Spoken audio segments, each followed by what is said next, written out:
नमस्कार दोस्तों, electro viral podcast में आपका स्वागत है। यहाँ हम बात करते हैं इलेक्ट्रिसिटी, पावर सिस्टम्स और उनके इंटरेस्टिंग फैक्ट्स के बारे में, सिंपल शब्दों में। तो चलिए शुरू करते हैं आज का एपिसोड। नमस्कार। आज हम एक काफी दिलचस्प सामग्री पर बात करने वाले हैं। ये इलेक्ट्रो वायरल पॉडकास्ट का एक हिस्सा है। सुना है ये इलेक्ट्रिकल इंजीनियरिंग सिखाते हैं। जी, और आज का इनका जो टॉपिक है वो है सीरीज सर्किट। हाँ, सीरीज सर्किट सुनने में तो बहुत बेसिक लगता है ना, लेकिन है बड़ा इंपॉर्टेंट। तो आज हम इसी पॉडकास्ट क्लिप से समझने की कोशिश करेंगे कि ये सीरीज सर्किट आखिर है क्या भला, कैसे काम करता है, इसके फायदे क्या हैं, नुकसान क्या हैं और मतलब कहाँ इस्तेमाल होता है ये सब। बिल्कुल, और ये पॉडकास्ट भी शायद यही कोशिश कर रहा है, जो जानकारी है उसे आसान बनाना, शायद स्टूडेंट्स के लिए, परीक्षा वगैरह के लिए। हाँ, हो सकता है। तो चलिए फिर शुरू करते हैं। सबसे पहले ये सीरीज सर्किट होता क्या है पॉडकास्ट के हिसाब से। देखिए, पॉडकास्ट बताता है कि जब आप कई बिजली के कंपोनेंट्स लेते हैं, पुर्जे कह लीजिए, और उन्हें एक ही लाइन में एक के बाद एक जोड़ देते हैं, हाँ तो एक रास्ता बन जाता है। हाँ। और जो करंट है, बिजली का बहाव, वो उसी रास्ते से हर कंपोनेंट से होता हुआ बहता है। पॉडकास्ट में लाइन है, जब मल्टीपल इलेक्ट्रिकल कंपोनेंट्स एक ही पाथ में कनेक्ट किए जाते हैं, जहां करंट एक के बाद एक सबसे होते हुए फ्लो करता है, उसे हम सीरीज सर्किट कहते हैं। अच्छा, मतलब एक ही रास्ता, कोई दूसरा रास्ता नहीं। हाँ, यही सबसे जरूरी बात है इसमें, सिर्फ एक रास्ता। इसका मतलब ये हुआ कि उस पूरे सर्किट में हर जगह, हर कंपोनेंट से करंट की मात्रा बिल्कुल एक जैसी होगी, बराबर, कहीं कम ज्यादा नहीं। बिल्कुल नहीं। आप शुरू में नापें, बीच में या आखिर में, करंट उतना ही मिलेगा। ये इसकी पहचान है सीरीज सर्किट की। ये एक ही रास्ता वाली बात, इसे समझने के लिए कोई आम सा उदाहरण दिया है पॉडकास्ट ने? हाँ, दिया है। बहुत ही कॉमन उदाहरण, टॉर्च के सेल। टॉर्च के सेल। अच्छा हाँ, वो तो एक के पीछे एक ही लगते हैं। बिल्कुल। पॉडकास्ट कहता है, टॉर्च में जो सेल्स होते हैं वो एक सीरीज सर्किट बनाते हैं। हम सब ने देखा है, वो सीधी लाइन में जुड़ते हैं ना। हाँ हाँ बिल्कुल, ये तो बढ़िया उदाहरण है, आसानी से समझ आता है। और ये उदाहरण एक और चीज दिखाता है, सीरीज कनेक्शन में ना वोल्टेज जुड़ जाती है। मान लीजिए एक सेल 1.5 वोल्ट का है। हाँ, आपने 2 सेल सीरीज में लगा दिए, तो टोटल वोल्टेज कितनी हो गई? 1.5 और 1.5। 3 वोल्ट। सही, 3 वोल्ट। इसीलिए तो टॉर्च का बल्ब जलता है, उसे ज्यादा वोल्टेज मिल जाती है। तो सीरीज में करंट तो हर जगह सेम रहता है, पर वोल्टेज कंपोनेंट्स में बढ़ जाती है। या अगर सेल जैसे सोर्स हैं, तो उनकी वोल्टेज जुड़ जाती है। अच्छा, तो टॉर्च का उदाहरण सिर्फ कनेक्शन नहीं, वोल्टेज जुड़ने का भी कॉन्सेप्ट समझाता है। सही है। अब एक और उदाहरण लेते हैं, शायद थोड़ा परेशान करने वाला। वो दिवाली वाली पुरानी लड़ियां याद है? हाँ हाँ, बिल्कुल याद है। जिनमें अगर एक बल्ब फ्यूज हो गया तो पूरी लड़ी ही बुझ जाती थी। क्या वो भी सीरीज सर्किट था? हाँ जी, बिल्कुल। वो एकदम क्लासिक उदाहरण है सीरीज सर्किट का। और जैसा आपने कहा, कभी-कभी बहुत परेशान करने वाला भी। हाँ, बहुत। क्योंकि सारे बल्ब एक ही तार में, एक ही रास्ते में जुड़े होते थे। अब अगर एक बल्ब का फिलामेंट टूट गया, मतलब रास्ता टूट गया। हाँ, करंट आगे नहीं जा पाएगा। बस, करंट आगे बढ़ ही नहीं पाता था, और नतीजा, पूरी लड़ी बंद। सिर दर्द हो जाता था ढूंढने में कि कौन सा बल्ब फ्यूज हुआ है। सही कहा। आजकल वाली लाइट्स में ऐसा नहीं होता ज्यादातर। नहीं, इसी दिक्कत से बचने के लिए अब ज्यादातर लाइट्स में पैरेलल कनेक्शन होता है, या मिला जुला।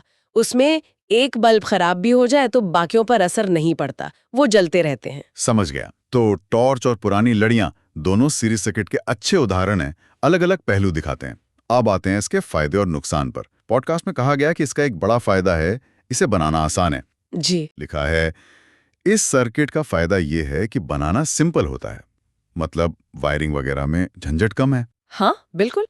इसकी सादगी ही इसका मेन पॉइंट है। बस कंपोनेंट्स को एक के बाद एक लाइन में जोड़ते जाना है। कोई अलग अलग तारें नहीं निकालनी पड़ती। नहीं, कोई ब्रांचेस नहीं, अलग रास्ते नहीं। तो तारें कम लगती हैं, कनेक्शन पॉइंट्स कम होते हैं, और सर्किट को समझना भी आसान होता है। खासकर जब कोई सीख रहा हो ना, तो सीरीज सर्किट से शुरुआत करना अच्छा रहता है।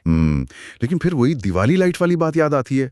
लगता है ये जो आसानी है, यही इसकी सबसे बड़ी कमजोरी भी है। हाँ, ये तो है। पॉडकास्ट में भी जोर दिया है इस पर। लेकिन दिक्कत ये है कि अगर एक कंपोनेंट फेल हो गया, पूरा सर्किट बंद हो जाता है। ये तो काफी बड़ी दिक्कत है। ये इसकी सबसे बड़ी चुनौती है। इसे कहते हैं सिंगल पॉइंट ऑफ फेलियर, मतलब फेल होने का एक ही पॉइंट काफी है। अच्छा, क्योंकि रास्ता एक ही है।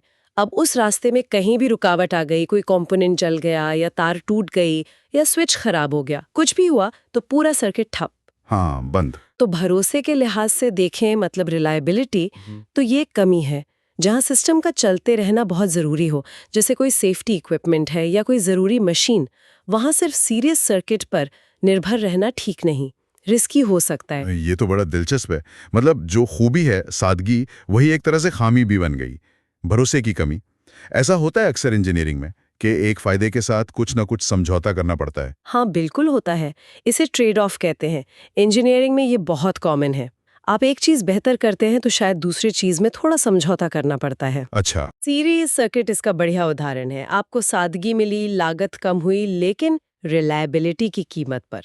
इंजीनियर का काम यही है कि वो इन ट्रेड ऑफ्स को समझे और देखे कि किसी खास काम के लिए सबसे सही बैलेंस क्या है। कभी सीरीज सर्किट ठीक रहता है, कभी नहीं। ये ट्रेड ऑफ वाली बात ध्यान रखने वाली है। तब सवाल ये है कि अगर ये इतना नाजुक है तो फिर इस्तेमाल कहाँ होता है इसका? सिर्फ टॉर्च या पुरानी लाइट्स में, या कुछ सीरियस इस्तेमाल भी है? नहीं, इसके सीरियस इस्तेमाल भी हैं। पॉडकास्ट ने कुछ बताया? हाँ, पॉडकास्ट ने 3 मुख्य उपयोग बताए हैं। पहला, करंट को कंट्रोल करने के लिए, दूसरा रेजिस्टेंस यानी रुकावट को जोड़ने के लिए, और तीसरा कुछ नापने वाले उपकरणों में, मेजरमेंट डिवाइसेस में। अच्छा, करंट कंट्रोल, वो कैसे? देखिए, हमने बात की थी ना कि सीरीज सर्किट में हर जगह करंट एक जैसा रहता है। हाँ। तो अगर आप चाहते हैं कि सर्किट में एक निश्चित मात्रा से ज्यादा करंट न बहे, मान लीजिए कोई नाजुक कंपोनेंट है, उसे बचाना है, तो आप क्या कर सकते हैं कि उसके साथ सीरीज में एक रेजिस्टर लगा दें। रेजिस्टर यानी रुकावट डालने वाला पुर्जा। हाँ, बिल्कुल। वो करंट के रास्ते में रुकावट डालता है। तो सीरीज में लगा ये रेजिस्टर पूरे सर्किट के करंट को लिमिट कर देगा, उसे कंट्रोल करेगा। अच्छा, तो ये सेफ्टी के लिए या किसी कंपोनेंट को सही करंट देने के लिए काम आता है। समझ गया। और वो दूसरा पॉइंट, रेजिस्टेंस जोड़ने वाला? हाँ, रेजिस्टेंस मतलब करंट के रास्ते की रुकावट। कभी कभी हमें सर्किट में जरूरत के हिसाब से ज्यादा रुकावट पैदा करनी होती है। सीरीज सर्किट में ये बहुत आसान है। कैसे? जब आप कई रेजिस्टर्स को सीरीज में जोड़ते हैं ना, तो उनकी जो टोटल रेजिस्टेंस होती है, वो बस उन सब की अलग-अलग रेजिस्टेंस को जोड़ने से मिल जाती है। मतलब R total is equal to R1 plus R2 plus R3, ऐसे। अच्छा, सिंपल जोड़ना है बस। सीधा तरीका है। बढ़िया। और तीसरा था मापने वाले उपकरण, उनमें क्या काम है सीरीज कनेक्शन का? कई जो पुराने एनालॉग मीटर होते थे ना, जैसे एम मीटर जो करंट नापता है, या वोल्ट मीटर जो वोल्टेज नापता है। हाँ, देखें वो सुई वाले मीटर। हाँ, वही। उनके अंदर के सर्किट में सीरीज रेजिस्टर्स का इस्तेमाल होता है। जैसे एक वोल्ट मीटर की रेंज बढ़ानी है, मतलब वो ज्यादा वोल्टेज नाप सके, तो उसके साथ सीरीज में एक बहुत हाई वैल्यू का रेजिस्टर लगा देते हैं, जिसे मल्टीप्लायर कहते हैं। अच्छा। इसी तरह एमीटर में भी रेंज एडजस्ट करने के लिए शंट रेजिस्टर के साथ साथ कभी-कभी कॉइल के सीरीज में भी कुछ रेजिस्टेंस होती है। तो ये मीटर ठीक से काम करें, अलग-अलग वैल्यू नाप सके, उसमें सीरीज कनेक्शन का रोल होता है। मतलब अपनी कमियों के बावजूद करंट को कंट्रोल करने, रेजिस्टेंस बढ़ाने और कुछ मीटरों को ठीक से काम करवाने में सीरीज सर्किट आज भी काम का है। बिल्कुल। इसकी अपनी सीमाएं हैं, लेकिन इसके अपने खास उपयोग भी हैं जहां इसका नेचर फायदेमंद होता है। ये कोई खराब डिजाइन नहीं है, बस इसे सही जगह इस्तेमाल करना आना चाहिए। चलिए, तो जो भी हमने इस इलेक्ट्रोवायरल पॉडकास्ट की क्लिप से समझा, उसे एक बार दोहरा लेते हैं फटाफट। सीरीज सर्किट मतलब कंपोनेंट्स एक ही लाइन में जुड़े हैं, जैसे टॉर्च के सेल्स। करंट सब में एक जैसा, जी, बनाना आसान है, पर एक गड़बड़ हुई तो सब बंद। ये इसका बड़ा ट्रेड ऑफ है। सही। और इस्तेमाल होता है करंट कंट्रोल में, रेजिस्टेंस जोड़ने में, जहां टोटल रेजिस्टेंस सबका जोड़ होती है, और कुछ मीटर वगैरह में। बिल्कुल सही सारांश है। और इस बेसिक सर्किट को समझना वाकई बहुत जरूरी है। जैसा पॉडकास्ट का भी मकसद लगता है, ये इलेक्ट्रिकल ज्ञान की नींव है। नींव। हाँ, आप इसे इलेक्ट्रिकल या इलेक्ट्रॉनिक्स की ABC का A समझ सकती हैं। इसके बिना आप आगे पैरेलल सर्किट, जिसका जिक्र शायद पॉडकास्ट में है, या फिर जो मिले जुले जटिल सर्किट होते हैं, उन्हें नहीं समझ पाएंगी। ये वो पहली सीढ़ी है। बात तो सही है, बेसिक समझना जरूरी है। तो ये थी हमारी बातचीत इलेक्ट्रोवायरल पॉडकास्ट की इस जानकारी के आधार पर सीरीज सर्किट के बारे में। उम्मीद है सुनने वालों को भी ये कॉन्सेप्ट थोड़ा और साफ हुआ होगा। और जाते जाते एक सवाल छोड़ जाते हैं सोचने के लिए।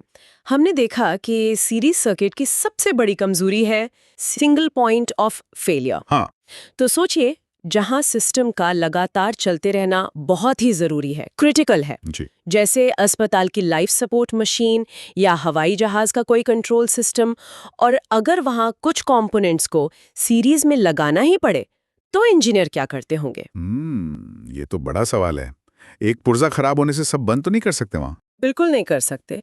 तो फिर ऐसी नाजुक बनावट के साथ रिलायबिलिटी मतलब भरोसा कैसे पक्का किया जाता होगा?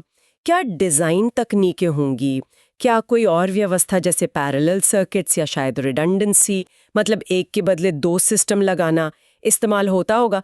कैसे वो ये पक्का करते हैं कि एक छोटी सी खराबी पूरी चीज को ठप ना कर दे? सोचने वाली बात है।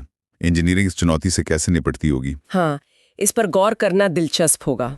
तो दोस्तों, ये था आज का एपिसोड इलेक्ट्रोवायरल पॉडकास्ट का। अगर आपको ये जानकारी पसंद आया हो तो चैनल को सब्सक्राइब कीजिए और वीडियो को शेयर करना ना भूलें। जुड़ते रहिए इलेक्ट्रोवायरल के साथ, क्योंकि यही मिलेगी आपको इलेक्ट्रिसिटी से जुड़ी सही और यूजफुल नॉलेज। फिर मिलते हैं अगले एपिसोड में। तब तक के लिए नमस्कार।